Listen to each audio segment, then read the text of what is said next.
नमस्कार। आप देख रहे हैं बुलंद आवाज पूजा सिंह के साथ। दोस्तों, उत्तर प्रदेश में जिस बात की सबसे ज्यादा चर्चा हो रही थी और जिस बात को लेकर के सबसे ज्यादा संदेह की स्थिति बनी हुई थी कि क्या उत्तर प्रदेश में समाजवादी पार्टी और कांग्रेस के बीच जो सीटों को लेकर के एक मनमुटाव चल रहा था, एक कहना चाहिए कि तनाव जैसा बना हुआ था, तो क्या उनकी आपस में कोई सहमति बन पाएगी या नहीं? क्या ये गठबंधन सुचारू रूप से चलेगा आगामी लोकसभा चुनाव तक, या फिर ये गठबंधन बीच में ही टूट जाएगा?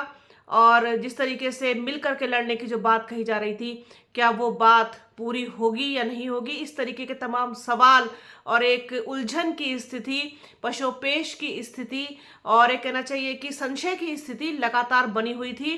राहुल गांधी की भारत जोड़ो न्याय यात्रा जब से यूपी में एंट्री हुई है, तब से अखिलेश यादव के व्यवहार पर भी लगातार नजर रखी जा रही थी कि उनका व्यवहार कैसा रहता है, क्या वो भारत जोड़ो यात्रा में शामिल होंगे या नहीं होंगे, उनके सहयोगी दल क्या करेंगे, वो क्या करेंगे, उनके लोग क्या करेंगे, इस तरीके की तमाम बातें थी। लेकिन आज इन सारी अटकलों पर, इन सारे संशयों पर पूर्ण विराम लग गया है। एक आधिकारिक घोषणा कर दी गई है। आगामी लोकसभा चुनाव में उत्तर प्रदेश में समाजवादी पार्टी और कांग्रेस गठबंधन का बुधवार यानी कि आज आधिकारिक ऐलान किया गया। कांग्रेस और सपा गठबंधन के तहत कांग्रेस यूपी में 17 सीटों पर चुनाव लड़ेगी। जी हाँ, 17 सीटों पर चुनाव लड़ेंगे कांग्रेस के उम्मीदवार और 63 सीटों पर इंडिया गठबंधन और समाजवादी पार्टी के उम्मीदवार चुनाव लड़ेंगे। इसमें आपसी सहमति बन गई है। जिन जिन सीटों को लेकर के कांग्रेस डिमांड कर रही थी कि एक सीटें कांग्रेस की है, कांग्रेस का दावा हो रहा था उनकी तरफ से और एक सहमति नहीं बन पा रही थी, वो सहमति बन गई है और जिसका ऐलान भी आज कर दिया गया है। यूपी के कांग्रेस प्रभारी अविनाश पांडे ने कहा कि इंडिया गठबंधन के तहत पूरे देश में लोकतंत्र को बचाने के लिए और संविधान का सम्मान सुरक्षित रखने के लिए देश की सभी जिम्मेदार पार्टियों ने जो तय किया था, उसी के अगले कदम के रूप में सपा और कांग्रेस यूपी में सीटों के शेयरिंग को लेकर जो 80 लोकसभा सीटें हैं, उस पर दोनों दलों के अध्यक्षों के कहने पर एक कमेटी बनाई गई थी, जिसके जरिए सभी पार्टियों को साथ लेकर बीजेपी का मुकाबला और कैसे उसे हरा सकते हैं उस पर विचार किया गया और उसको तय किया गया। उन्होंने कहा कि मुझे खुशी है कि यूपी में आपसी समन्वय से फैसला लिया गया है कि कांग्रेस यूपी में 17 सीटों पर चुनाव लड़ेगी और गठबंधन के तहत अन्य बची हुई 63 सीटों पर इंडिया गठबंधन के जो भी उम्मीदवार होंगे वो चुनाव लड़ेंगे। लोकसभा चुनाव में उत्तर प्रदेश की जिन 17 सीटों पर कांग्रेस चुनाव लड़ेगी, उनमें रायबरेली, अमेठी, कानपुर नगर, फतेहपुर सीकरी, बांसगांव, सहारनपुर, प्रयागराज, महाराजगंज, वाराणसी, अमरोहा, झांसी, बुलंदशहर, गाजियाबाद, मथुरा, सीतापुर, बाराबंकी और देवरिया शामिल हैं। सपा के प्रदेश अध्यक्ष जो है नरेश उत्तम पटेल, उन्होंने कहा है कि हमारे देश में लोकतांत्रिक व्यवस्था है और संविधान के स्वरूप को जो कमजोर करेगा, हम उसका डटकर मुकाबला करेंगे। लोकसभा चुनाव में कम समय बचा है, ऐसे में भारतीय राष्ट्रीय कांग्रेस और सपा ने मिलकर गठबंधन तय किया है और इसके जरिए देश में बढ़ती हुई महंगाई, बेरोजगारी, भ्रष्टाचार, भ्रष्ट ताकतों का हम डटकर मुकाबला करेंगे। उन्होंने आगे कहा कि सपा सामाजिक सौहार्द को मजबूत करने के लिए प्रयासरत रही है। हम मिलकर उन ताकतों का मुकाबला करेंगे जो देश के लोकतांत्रिक स्वरूप को कमजोर कर रहे हैं।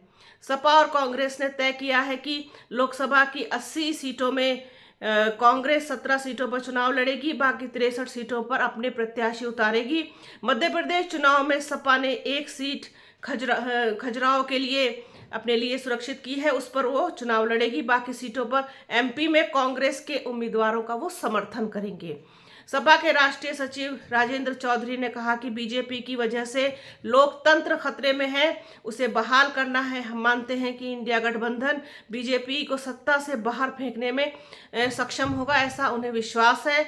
हम लोकतांत्रिक व्यवस्था को मजबूत करेंगे अभिव्यक्ति की आज़ादी को बहाल करने में हम सक्षम होंगे। बीजेपी ने जिस तरीके से शासन किया है वह जनता की आकांक्षाओं पर खरी नहीं उतरी है। 2024 के लोकसभा चुनाव में सपा, कांग्रेस और इंडिया गठबंधन मिलकर देश को बचाने में आपके सामने उपस्थित है। हम दोहराते हैं कि हमें पूरा समर्थन मिलेगा। यूपी में कांग्रेस के अध्यक्ष अजय राय ने कहा कि हम एनडीए को मिलकर हराने के लिए तैयार हैं। हम सब एक दूसरे की ताकत बनेंगे। राहुल गांधी की यात्रा को जबरदस्त समर्थन मिला है। वाराणसी में राहुल गांधी ने विश्वनाथ बाबा के जो मंदिर है उसके दर्शन किए। सरकार के दबाव में प्रशासन ने राहुल की वह तस्वीर जारी नहीं की जिसमें वो गर्भगृह में थे। सीसीटीवी को भी ऑफ कर दिया गया। वो तस्वीरें आधिकारिक रूप से उत्तर प्रदेश सरकार की तरफ से जारी नहीं की गई। ये सबसे बड़ी सुरक्षा की चूक है। इस तरह की जो सोच है उसे इंडिया पूरा नहीं होने देगा। भारतीय जनता पार्टी के खिलाफ खुलकर मोर्चा खोल दिया है अब इंडिया गठबंधन ने। सूत्र बताते हैं कि इस अलायंस में जब सीट शेयरिंग पर बात बिगड़ते दिखी तो कांग्रेस महासचिव प्रियंका गांधी ने मोर्चा संभाला।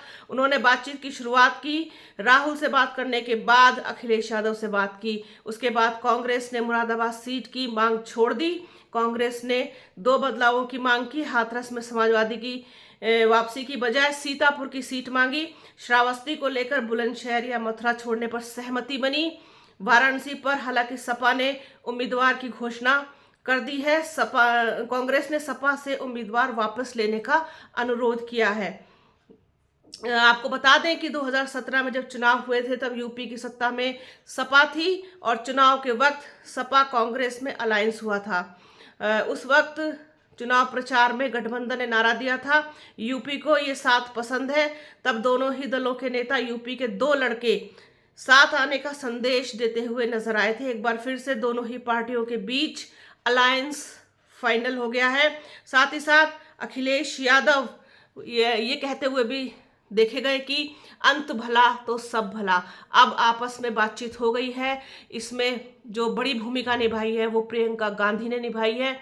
अलायंस जिस तरीके की खबरें आ रही थी कि ये अलायंस शायद अब बहुत दिन तक नहीं चलेगा और ये टूट जाएगा, क्योंकि अखिलेश यादव लगातार अपने प्रत्याशियों की लिस्ट जारी कर रहे थे, जिसकी वजह से कहीं ना कहीं कांग्रेस में एक उनका जो मनोबल था वो लगातार डाउन हो रहा था। तो ये सारी चीज़ें बिगड़ती हुई नजर आ रही थी, जिसके बाद प्रियंका गांधी की इस पूरे मामले में एंट्री होती है और उनकी एंट्री के बाद जिस तरीके से सारे मसलों को, सारे मामलों को सुलझाया गया, ये इंडिया गठबंधन के लिए काफ़ी राहत भरी बात है, राहत भरी खबर है, संतोषजनक खबर है, जिसके चलते कहना चाहिए कि पूरे गठबंधन को एक मतलब सपोर्ट मिलेगा, साथ ही साथ मोराल भी बूस्ट होगा।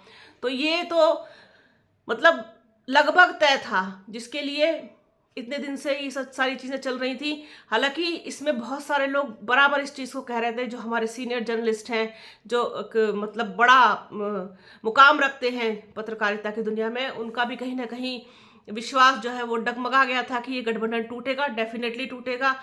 लेकिन इसमें संशय था, क्योंकि इतने बड़े प्लेटफॉर्म पर आने के बाद, इतने कम समय बचने के बाद इस तरीके का कोई मतलब डिसीजन लेना, ये कहीं ना कहीं आप जानिए कि बहुत ही नादानी वाली हरकत होती। तो ये सब चीज़ें, क्योंकि बातचीत से बहुत सारे मसले सुलझाए जा सकते हैं, इसमें भी वही हुआ। सब चीज़ें फाइनली सेट हो गई हैं, ठीक हो गई हैं। 17 सीटों पर कांग्रेस चुनाव लड़ेगी और बाकी बची हुई सीटों पर समाजवादी पार्टी, बहुत सारे लोगों का ये भी कहना था और अभी भी उम्मीद है कि इसमें बीएसपी की भी एंट्री हो सकती है। जबकि अब मुझे बिल्कुल भी कहीं से कहीं तक भी इसमें बीएसपी की एंट्री की उम्मीद नहीं है। बीएसपी सुप्रीमो मायावती ने अभी हाल में ही ट्वीट करके एक बार फिर से अपने फैसले पर मोहर लगा दी कि बीएसपी आगामी लोकसभा चुनाव अकेले ही लड़ेगी, अपने दम पर लड़ेगी। तो ये तो बिल्कुल संशय की जो स्थिति थी वो समाप्त हो गई है। समाजवादी पार्टी और कांग्रेस का ही गठबंधन उत्तर प्रदेश में रह गया है। जयंत चौधरी पहले ही अलग हो चुके हैं, बीएसपी की एंट्री इसमें हुई नहीं है। अब इन दोनों को ही पूरा मोर्चा संभालते हुए भारतीय जनता पार्टी का सामना करना है। बाकी तो सब जैसा है वैसा है, अलग अलग ही लड़ेंगे, लेकिन आगे जो कुछ भी होगा उसे देखना बड़ा दिलचस्प होगा और हम और आप इसको भी मिल करके देखेंगे। तो बने रहिए बुलंद आवाज़ के साथ। हमारे चैनल को लाइक कीजिए, शेयर कीजिए, सब्सक्राइब कीजिए, बेल आइकन ज़रूर दबाइएगा। अपना और अपनों का बहुत ख्याल रखिए। जल्द मिलूंगी आपसे एक नए वीडियो में एक नए मुद्दे के साथ। तब तक के लिए जय हिंद।